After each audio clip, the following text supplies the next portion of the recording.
Hi y'all, today we're making chicken and dumplings and I think you're gonna love it. We're making them in the crock pot, so it's gonna take all day but take little work. We're starting off with a whole chicken. No need to be intimidated by that. Used to kind of scare me, but it's actually really easy. We're just throwing it in the crock pot, skin and all. You just have to take the giblets bag out of the inside of it, throw it away, cook it, do whatever you want to do. Now I am about to put in this 32-ounce carton of chicken broth in with the chicken. That will not cover it all the way, so I'm gonna have to put in almost all of a second 32-ounce chicken broth, and I will almost get it covered then, but just a little bit of the legs are gonna stick up, but that's okay. And then we're going to just cook it and cook it and cook it all day long. And then the meat is going to just fall off the bone. The skin will have almost just completely disintegrated and be gone. And then I will just pull the meat apart and set aside what I want to use for the chicken and dumplings, and what I want to give my cat, and what I want to throw away. And that's what we're getting started with here. And yes, I am using a spaghetti server to get it out. I like the little claws on the end of it to hold it while I'm getting it out of the pan. And I'm just putting it in this second pan here to cool it, something to hold it in while it's cooling, so that I don't burn my fingers when I'm trying to tear it apart and choose the meat that I want to use for my recipe. And then I can make a chicken salad, or actually I think I'm going to make a soup with the chicken that's left over. So here we go. We're just tearing off little bones and the pieces that I don't want in the chicken and dumplings, and what I'm going to give my little cat. So this is super easy. Alright, now we're going to start making the dumplings. There's 2 cups of all-purpose flour, and 1 egg,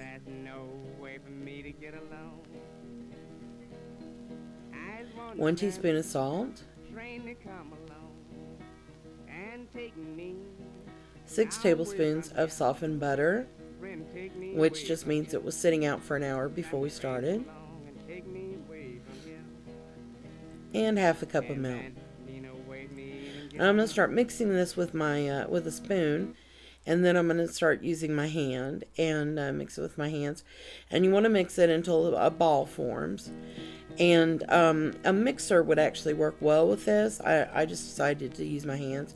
But a mixer would work well, and actually will make the dumplings a little fluffier, because when you use a mixer, a lot of air gets mixed into the dough, and so that will make some things a little fluffier than mixing it by hand.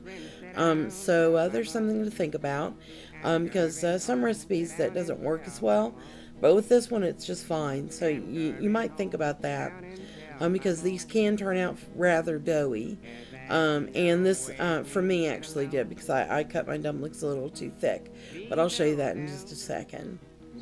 But I've got this now, and my dough ball is formed, and I'm about to put it out on a floured surface to roll it out. Here we go. I'm going to roll this out. And if you don't have a rolling pin, that's fine. And actually, rolling pins are cheaper than you might think. They're like $5, maybe $6. So worth the investment if you use them even every once in a while. But you can use a like an iced tea size glass, as long as it's a thick one, a heavy one that isn't going to break if you push down on it. But you could just roll the dough out with that. You want to roll it out until it's about 1/8 of an inch thick, which is 1/8 of an inch very thin.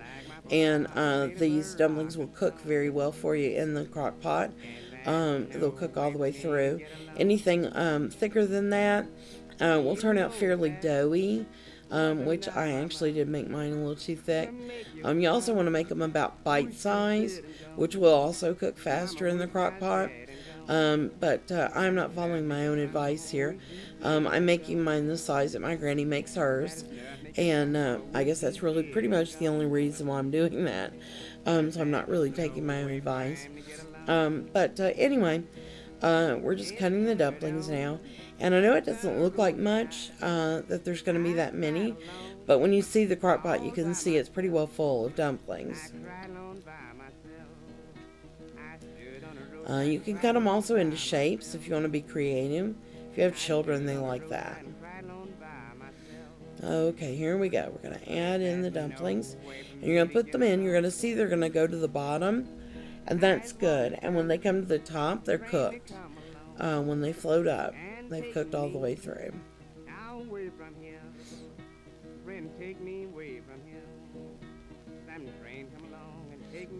And there you go. Now I'm going to add the chicken back in because it needs to get hot again, and just cook with the dumplings for a little while. Isn't that looking good? It really is. You also need to add some salt, and I should have added salt earlier, I'll admit. Sometimes I don't know what I'm thinking. So add some salt, just put a little in the palm of your hand and dump it in there. Alright. And there it is. And I've put some pepper there on the top, and everything is better with a little cracked black pepper. And so I hope you enjoy this recipe. Give it a try. And thanks for watching. And just let that cook all day. That's my advice, and you're going to love it. You've been in the kitchen with Dinah.